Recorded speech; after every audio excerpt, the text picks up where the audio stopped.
Hi, everybody. Today's March 29th, 2024, and I'm honored to have, as you can see, both MD, Dr. Keith Ablow, a friend, an inspiration, brilliant man. And Keith, tell us a little bit about yourself. What are you working on right now? What's been your journey? So right now, I started a platform called Pain to Power, pain and the number 2 and power.com. And I'm providing life coaching services to folks who want to make sense of their lives, because that's the best way, I believe, after having practiced psychiatry exclusively for 30 years. It's the best way really to address issues of mood, anxiety, attention, etc., is really becoming yourself. Mm-hmm. And becoming at one with your real intentions, what you really want to manifest in this world, and understanding everything about your backstory so that you can be comfortable with it. You can understand it. You don't have to deny it, push it away with alcohol or drugs or anything else. You can embrace who you are. And that, I think, is our best defense against things intruding on our well-being. That's wise. I'm going to maybe play a little bit of devil's advocate here, but people go on life journeys and they become different things. And I'm not sure everybody knows who or what is their authentic self. I mean, we see people, remember that guy that we traded for under the Obama years, who was, he defected to the Taliban. And I think it's John Lind or something like Landh, if you remember him. I do. Did he know who he was? Was he pursuing his authentic self by becoming a Taliban warrior and turning in his buddies? I mean, who is the guy? And does everyone have access to one's authentic self? Well, most of us live at a great distance from our authentic selves. And that's why it takes very often someone else. I like this arithmetic 1 + 1 = 11. But if one of those two adding up to 11 is trained to illuminate the true self, that can be, I believe, very helpful. That's why I do what I do. Did that fellow feel at one with himself? I'm tempted to say no when he joined a terrorist organization. I'd have to talk to him and say, listen, we're going to go back to the earliest days of your life and find out what might have informed that decision. And you'd quickly determine, not in a minute, not perhaps in an hour, but not in 5 years either on someone's couch, you quickly determine, is somebody in fact deprived of some of the key insights and events, even in terms of memory, that would lead them to say, I feel solid. I don't feel like a baseball with no string at my core, trying to cut, apply layer after layer in order to not feel hollow. And that's the way that too many people live, I think. We live as though, here's another metaphor, I'm the king of metaphors. And you're a good audience for it because you can, I'm sure, receive them all and interpret them all. But I think most of us live as though we were told, open a book to page 111, read to page 207, and then write the rest of the book. And we'd all have an instinctive sense of discomfort. Well, I don't know. I mean, what happened in the first 111 pages? It seems important, that backstory, because if I'm going to write an authentic story that moves people to their cores, I better know the whole trajectory of the story, and everything will matter. Right? So what I like to do is to say, we're going to unglue those early pages, look at them with some equanimity, some equilibrium, without the fear of the outsized way that things register when you're a child leads you to say, I want nothing to do with it. It was so much larger than life. Nothing is larger than life. Your life is everything. And you can actually, they're all paper tigers, these things that people say, no, I can't bear it. I can't look at it. It's too much for me. Or they, dodge and weave around it, which is another way of saying it's too much for me. They're all paper tigers. The minute you look at the truth about your life or the truths about your life, you get more powerful. They never do you in. There's a lot to unpack there. Um, I'm going to, again, devil's advocate here. Sorry. Okay. I've always had this kind of feeling that whatever diet, this is a little as an analogy, a metaphor, whatever diet comes around is wrong, because the best diet advice changes every couple of years. There used to be like eat only lettuce, eat only carbs, eat only fats, do the paleo, do this. I don't know, whatever. People have these things for dietary purposes, and I think, well, fine. I'm kind of on the feeling that food is just fuel. We eat it. We have much more emotional needs than we have nutritional needs on a particular basis. But I kind of feel like that it must all somewhat be wrong. They might all somewhat be right also, but there's no perfect pathway to this. And then, so here's the analogy. As we go to, say, psychotherapy or coaching, or however you want to phrase it, it seems that there's a lot of different flavors out there. And, like all those fad diets can't be right simultaneously, or maybe they are grasping at something. How do we discern who is the right therapist? Because as we've seen, the result of therapy has changed vastly over the, you and I are both 35 years old, so we both have vast experience of life. And we've seen, nowadays, I think if you head into a therapist and you're a young adolescent, you might very well find out that you have sexual dysmorphia. And you might have body dysmorphia. I think there are some appliques that are faddish, like diets have been faddish within psychotherapy and whatnot. I am leery about sending some people to psychiatrists or psychotherapists, or whatever, unless I see what the track record is and see what the output is. I think we have a better idea of what goes in and out of a Frankfurter factory, in a sense, the in and the out, than we do some of the psychotherapy. I think they take some parts and they turn people, they have their own, whatever. Roseanne Barr, I think when she went to therapy, she learned that her parents had I don't know, whatever, abused or beaten, or father sexually abused her. And then it turns out that was wrong. So again, devil's advocate hat, fads and so forth. How do we do the meta-analysis of, before we figure out our authentic self, find out who the authentic therapist is? Okay, very difficult. I have to agree with you, right? Very difficult. Be careful. You're right. Be careful. You're your own best barometer. So people don't know it because no one ever speaks of it. But the best way to know if you're in the right office is, number one, you're not getting someone writing a prescription within the first 10 minutes, because that person is just empowered to do psychopharm, and you're there for reflection, or you ought to be. You ought to be, because that's what we're talking about here. We're not talking about dealing with individual symptoms, hopefully with the right medicine, some of which are very powerful and useful. What we're talking about is a much bigger philosophical, psychological question about becoming, quote, yourself, the person you were meant to be from all time. How do you know if you're in the right office? You get a sense that you're digging deeper than ever for your truth. Not that you're being given a recipe, not that there's too much feedback about how you're wrong or how you're right. You should have the feeling that you're struggling a little bit with questions you've never entertained before because they've never been asked. You've never asked them of yourself. And that's, I think, the best litmus test of whether you're with someone who is an artist in this process, an artist. And by the way, it won't be subject. It can't be examined really by a double-blind study. It defies scientific explanation. It's at the interface of things spiritual and things medical. That's why, when you're in a hospital, I always noticed when I was training in psychiatry, you go from the surgical area or the internal medicine area where there are fluorescent lights and everything's bright white and linoleum and polished stainless steel. You open a door to the psychiatry department, suddenly it's incandescent light, and they get a few antiques and this and that. What's going on? Well, there's tension there. I think there's tension between the pure scientific enterprise in a hospital, all the other medical specialties, and psychiatry, which, if not with words, with deeds, folks are saying, yeah, this is different.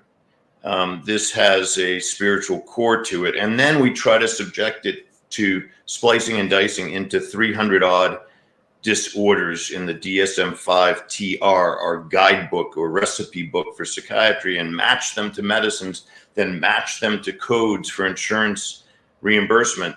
And we cut the heart out of psychiatry. Psychiatry works when you have an immeasurably powerful connection with your therapist, or in this case, life coach, me. And you say, I don't know. I mean, I go there or Zoom with this person or talk on the phone with this person, and I feel like I'm digging deeper than ever in order to ferret out my real intentions, my real gut level feelings. Because why is it important? Listen, if you had someone in your life who was really not helpful, undermined you, but lived very close to you, maybe it's a parent, maybe it's a sibling, maybe it's what you called your best friend. And if we can objectively together say that person wasn't on your side, and that's why you've been recruiting one brother, parent, best, quote unquote, best friend after another who underperforms because everybody wants to go home and the pull of being a kid is so strong, then you can say, whoa, wait a second. You know, you want those moments where you're blown back in your seat. That's how you also know if you're in the right place. And you say, whoa, never thought of that. Wait a second. Huh? It might have been somebody who was not loving toward me. And I thought all this time I was saying he loved me or she loved me. Yeah, well, you're messing up not just the lingo, but the whole affect that goes with that. And you're going to pick people who reproduce that. And you've been asking, why have I married, for instance, 3 jerks in a row? Well, let's find the original jerk, and maybe we can break the pattern because you didn't think that was a jerk, not in your 11-year-old self, and you've carried it forward. You may not even have thought about it. Maybe you tried to disguise reality with a little bit of alcohol every night, or being a workaholic, or being a narcissist. Let's strip all that away and get down to your molecular structure, which most people resist, but which is the journey of your lifetime, is to get back to you. Not easy. It's an acquired taste, and it takes effort, and the rewards are innumerable and hard to quantify. So in your book, let me get the title here, Living the Truth. This is from what, 2008 or so? Yes. Well, first of all, I'm curious what inspired you to write it, and you know, how it reflected your kind of years of clinical experience. But more, I'm curious about, you know, confronting painful memories and experiences. Can everyone do that? And lastly, I guess, you know, since I'm packing a bunch of questions into one, can you share a transformative moment from your practice or your own life that reinforced this belief? Yeah, we could stay on for a long time, especially if it's my life. Yeah, well, fair enough. I mean, but so I'll kind of layer one more question on it. It's like I took some psychiatry residency. I was in first year psychiatry residency in Mass General. I did not finish, and I did not become a psychiatrist per se, but I have some affinity for it. And leaving medical school, I wanted to become a psychiatrist. But you know, we didn't have thermometers, you know, for people's brains. We didn't have, you know, so a lot of it was supposed to be your own kind of empathic moment that you're, you know, feeling anxious around somebody. Maybe that's their anxiety. You're feeling depressed. Just talk to somebody about their depression. So, you know, how does that all work out? I mean, you can go back to my previous questions, or you can chew on that one. Either way. All right. So living the truth, first of all, was my best attempt to say, if you weren't going to go to a therapist, but instead you only were going to read a book, can we reproduce the therapeutic process by you reading a book and filling out some questions and taking it as a journey? And the feedback, if you look at the Amazon reviews, that's kind of what people say. 99 out of 100 are incredibly positive. One says, we thought we were happy. My wife and I read Living the Truth. Now we're breaking up. Oh my. So you got to be careful, a little careful with Living the Truth. But no, actually, it is meant to do exactly what therapy does, which is to challenge the beliefs you thought you had, the reasons you thought that they were there, and allow you to get to the truth, hence living the truth. Listen, can everyone do it? I haven't found anyone who can't, depending on that 1 + 1 = 11 calculus or arithmetic. You have to find the person with whom you can do it. That person has to be the real deal. I hope I am. I try to be. I think trying to be is part of the formula, by the way. It's like working with lightning. You got to respect the fact that you're, very much working with, core energies, and be attentive. You could take time off by just listening, right? No one knows what part of your brain you're using during an hour spent with somebody. You should be using pretty much all of it, right? But especially your empathy, which takes a decision to employ. You could just sit there if you chose to and charge the same fee per hour. That wouldn't be good. But what's an example? Here's some examples. I had someone come to me who said, listen, I'm here because there are listening devices in the walls at my house, all over my house. And they hear everything, not just that I'm saying, but everything I'm thinking. And I talked to her about her life, and we found that her parents were both incredibly intrusive, manipulative, scripting her entire existence. And I said to her, listen, that would be so easy. It's worse than what you're describing, by the way. It would be simple. We take down the drywall. We take out these devices. Done. It's in your head. Your parents are still in your head. You don't make an independent decision ever. You're calling home 3 times a day, and you're 40. That's your issue. You've projected it into the walls. Now that carries the hope that someone will do one of those things where they're like, wait, whoa, okay, I thought my mom loved me because I talked to her 3 times a day, and she calls me if I don't call the 3rd time. No, she's occupying you. That's what's happening. And you're calling her the speaker in the wall, because it's tougher to say, man, you mean to say this was a usury relationship, or at least a polarized one that was based on both of our pathologies, and maybe mine were created by them. Yes, that's what I'm saying.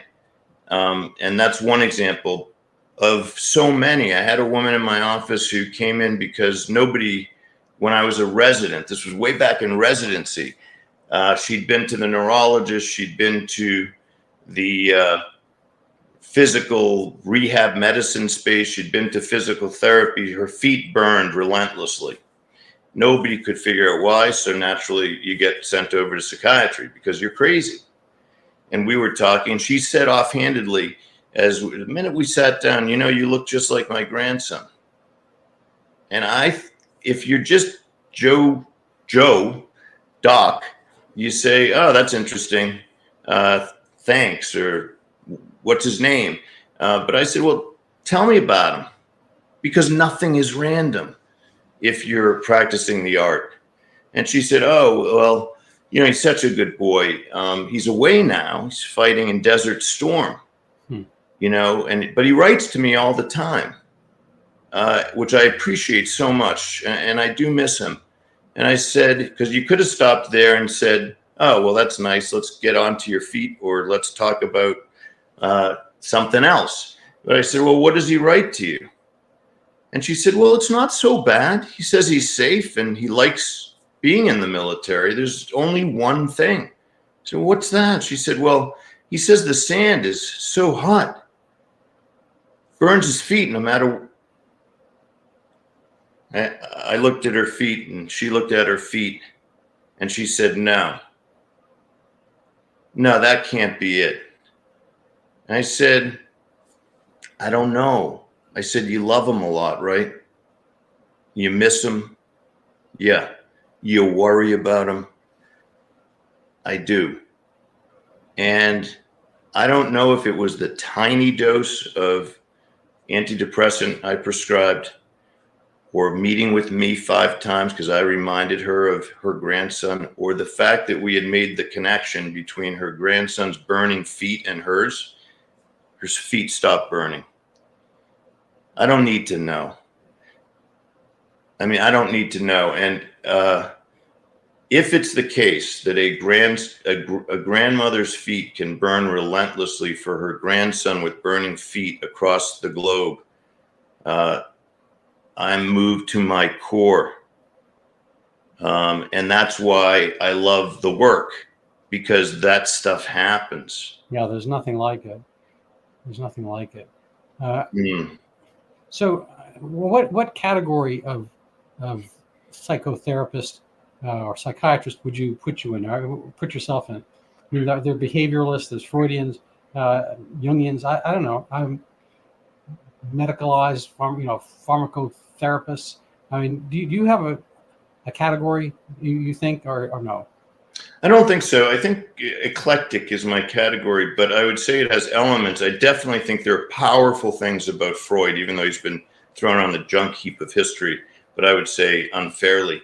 I think your childhood does influence your adolescence and young adulthood and adulthood, and even there are 80-year-olds who haven't examined the patterns that developed when they were children, and a lot of it does relate to core psychodynamic forces. I think the Jungian perspective is incredibly powerful, because I don't think any of us is really one pure note in terms of our internal self.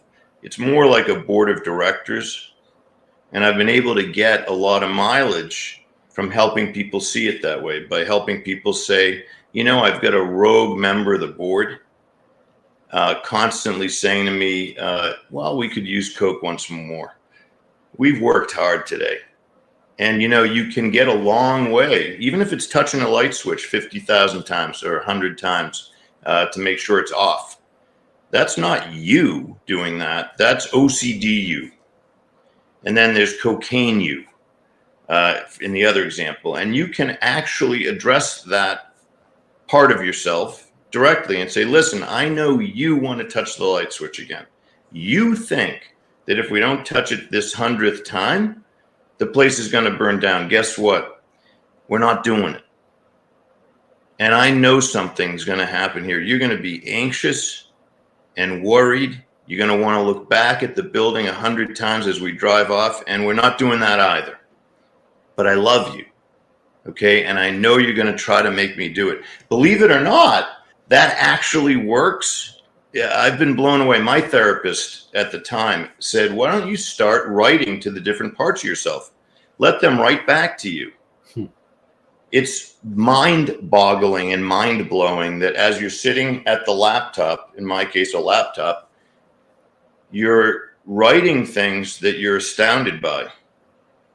Because the part of you that in my case was anxious will write back and say, well, that's all well and good for you, Keith, but that doesn't solve the fact that you were bullied every day, that we were bullied every day of first grade now, does it? Okay, how's that going to address that? We weren't very strong, were we? And it's amazing that you can actually do therapy on yourself that way, because you end up comforting rather than rejecting and burying the parts of you that maybe are a little less attractive to you, and integrating them into who you are. It's amazing stuff. I know you love this. I mean, you're every profession, really. You're not just doing internal medicine, you're doing therapy of your own kind all the time. In my medical career, I did primary care for 30 years or so, and I'm not doing very much now. I'm working part-time, but the diagnosis part actually was fairly simple. I mean, when people came in for primary care issues, a lot of times they would tell you, I need my insulin adjusted or whatever, or I have pain in my elbow. But even so, when it was more, I have a diffuse pain. I mean, they didn't use the word diffuse, but I've got a pain over here. I mean, the diagnosis part never really came that hard for me. But kind of integrating what the thoughts are and how people react and why they're there that's kind of the more interesting part. I mean, you can't. There's nothing that's everything. It's not all the time. Somebody comes in for urinary tract infection. That's it. It's pretty much that's it. Although there's sometimes it's like I've had these 18 times in the last 2 years. Why is that? I mean, then it becomes kind of a meta issue. It's like, well, what is going on? And it's like, presumably it's a woman most of the time. There are some issues about, a lot of times it's post-sexual. That's where they're getting, and so you can go down other avenues, and there has to be kind of a willingness to do that, and you can't push all the time. Some people don't want that. Some people are in a hurry and they don't want to talk, whatever. So there is that aspect. You have to have this, kind of, psychic third eye, not quite, to, figure out when people are receptive to that, and when they are actually, perhaps not actively on the hunt for knowledge of that sort, but receptive to it. And I think, insofar as I had a niche, it was, kind of like spending the time with people. We didn't have a, PA or a nurse practitioner or whatever. The patients saw me, for better or for worse. And so my practice kind of groomed into, people who liked talking to me. And so it's not everybody. It's a little bit like people and their dogs. I mean, a schnauzer not for everybody, and a bulldog's not for everybody. So there's a bulldog kind of person who wants a bulldog, and vice versa. And sometimes you see mismatches and whatnot. So, but people could gravitate, and they could go see somebody else. But over 30 years, I had some regulars, and for better or for worse, and not all people I would have necessarily picked out. But it's kind of a grafting of sorts. And so I find that a fascinating thing. I'm not sure that happens so much in medicine. We can have 5 sessions on that. What's happened to medicine. But in the ideal, that's what pertains or obtains. So sorry for the diatribe, but Not at all. That was interesting. Yeah. So I assume people are coming and finding you on the same basis, and they're working in a graft of their personalities to yours. Now, the pain to power part. Does everyone have pain, and does everyone want power? Everyone has pain. Which, by the way, if you proceed in life based on that, you won't get many invitations to dinner parties anymore. Because invariably somebody seated next to me, who said, I'm like, how is everything? Great. Really? You said you were married 26 years. Seems odd you'd say everything's great. Everything? Well, not everything. Okay, well, now we're into a discussion. Yes, everybody's got pain because, for one thing, everyone's mortal, right? So we deflect and we deny, but we're all hanging by a thread, right? Knock on wood. And I could care less about my thread, really, but I have kids, right? So once you have kids, threads matter, right? Because I would be sad if you disappeared. It's not just your kids; it's also me. There you go. I appreciate that. But it's but once you love people, you're vulnerable. Once you love animals, you're vulnerable. Once you connect with others in whatever way, you're vulnerable to that loss. And people they've all been through a gauntlet. Nobody emerges unscathed. You go through life, you get hurt. And that's what I've always found to be the way to connect most with people. We don't do much connecting around the first couple lines of our resumes. You tell people your impressive achievements, they might celebrate with you if they really like you. They might feel some, other feelings too. Like they might not feel so good that you're sharing your achievements with them. They might be envious. You can have all kinds of reactions from people. But if people share the things that were tough for them, that they almost can't bear to share, you get very close to love, even with what were strangers. If you do it around a table and 5 people were to say, look, I never really say this, I never tell people, but what am I most embarrassed about in my life? Here's what it is. You'd go to war for those people. Why? Well, because that's the truth. We're all really vulnerable, and in our vulnerabilities is, I think, some of our greatest beauty.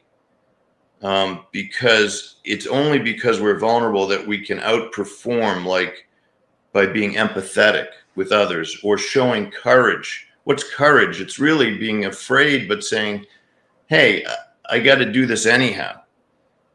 right? So it brings up all of your strengths when you are willing to share the things that aren't so good, that you feel a little weak about, or that have burned you in life. We all have pain. Yes, we all have power, because whether you go to the great religious traditions or you go to psychology or psychiatry, you realize people have the capacity for rebirth, no matter who they are or what they've done or where they've been. It's crazy how resilient humans can be with the right teaming up, guidance, tapping of their own God-given psyches. Fair enough. Are there any asterisks?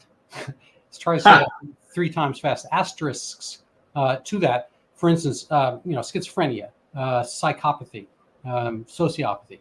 I mean, are there kind of behavioral disorders that keep people from having or wanting or being able to kind of process that, where they're always on the make and they can't get away from that? Kind of a repetitive aspect. Or are there some people, cognition-wise, who are incapable of processing or benefiting from that? There are people who will continue to suffer symptoms, whether it's of sociopathy, psychopathy, schizophrenia, severe major depression that seems to be really rigid. There are those people, but that doesn't change the fact that it's always worth trying, and that we don't try hard enough. Yeah. One of the examples is I was attacked, and this is my own failing. I was attacked by a guy named Keith Luke when I visited him to do a forensic evaluation in prison. He had killed 3 people. He had a swastika carved in his head. He tried to kill me. Okay. I went back once to try again. And then the lawyer who had hired me kind of lost faith. He said, he's not meeting with you. You can forget it. You might get attacked again anyhow if he's not behind glass. And I said, oh, yeah, all right, I guess so.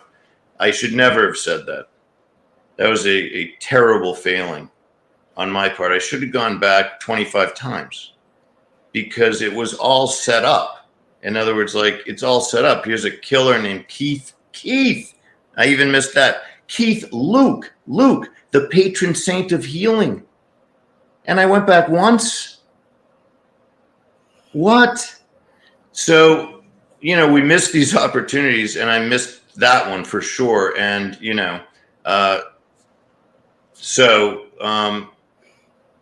there's no limit to what you could deploy in the interest of healing, and we are limited too often in what we're willing to deploy. So I'm going to take a little bit, we're kind of at the halfway point, a little beyond, but one of the things that interested me, which I didn't think it would, was the dog whisperer. This is probably going back 20 years or so. People told me to watch it, and I thought this was so silly. First of all, the title and this guy. So I don't know if you ever saw it, but it's basically a behaviorist model. And he was able to, presuming the videos are correct, fix a lot of dogs based on their posture. And he would, the classic one was, I think, a Weimaraner who had his tail between his legs, and he's carrying. And so Mian got a 2-fold leash, and for each end of the dog. And when you're walking the dog, he's holding the dog in the middle, so that the head is up and the tail is up. Now, somehow that's made a calculation for the dog. It's like, my tail is up, I can't be miserable, because my tail's not between my legs. And he has to walk proud, and whatever. I mean, it's a dog. I didn't see any follow-up. I haven't met this dog. But through my own practice, I did some of that. I mean, I'm dressed today. I'm literally at home, but I dress up for the interview. I think you do as well. I think it matters. I saw a lot of narcotic addicts through the knots into the teens in my own practice as adjunctive to like a Suboxone taper. And, people come in all kinds of disarray and odor and so forth. They're not doing well, and it's obvious. And along the way, they're not going to, turn into a CEO of Dell or of Apple tomorrow. But they can look better and feel better by looking better and feeling better. Mm-hmm. I'm wondering how much kind of iterative aspect of that do you have for kind of molding and modeling, and getting people to be in the moment without necessarily kind of looking back, too far. I think that it's so wise that you'd say that.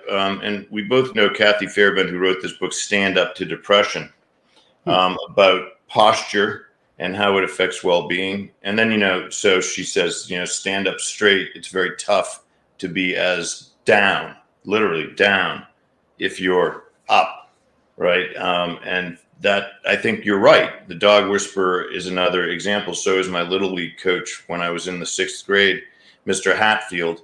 I showed up with my uniform. I had dirt from last week's game on it.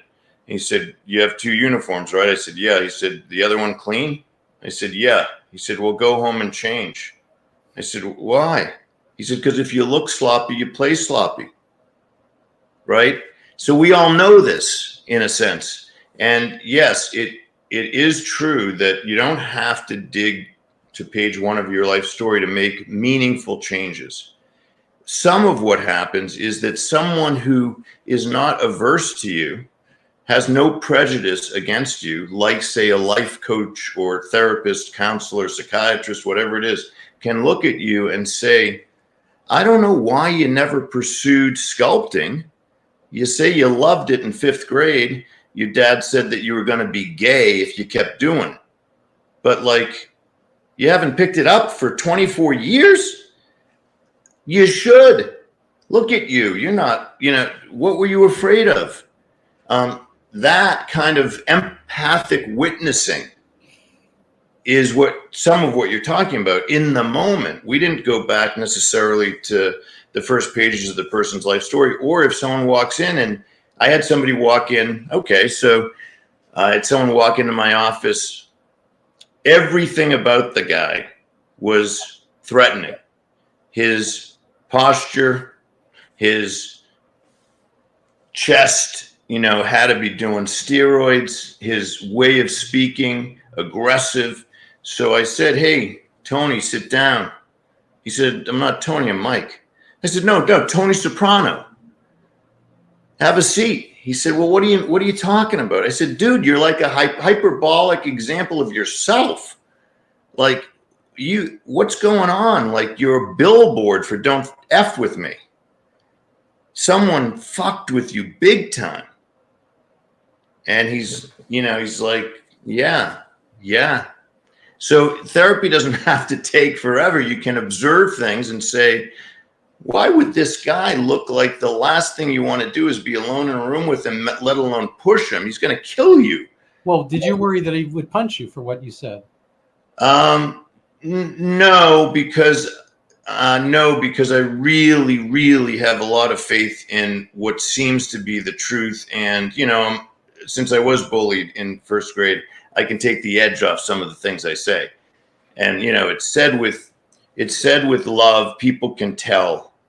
I had somebody who collapsed at his workplace using heroin in the men's room. His friend had given him a job, like the 11th job that the guy had. Gave him the job despite everything, the likelihood that he was going to screw up and everything else. And he collapses and nearly dies in the guy's restroom at work. And I said, "Listen, I love you, but I got to give you your diagnosis, He's like, I said, "What do they tell you have?" He said, "Well, polysubstance dependence, opioid dependence." I said, "Yeah, no." I said, "See, the problem is if you died, say, tomorrow, or if you died in that restroom, the diagnosis that goes on your tombstone is scumbag. Now, remember, I told you I like you. I liked you the minute I saw you."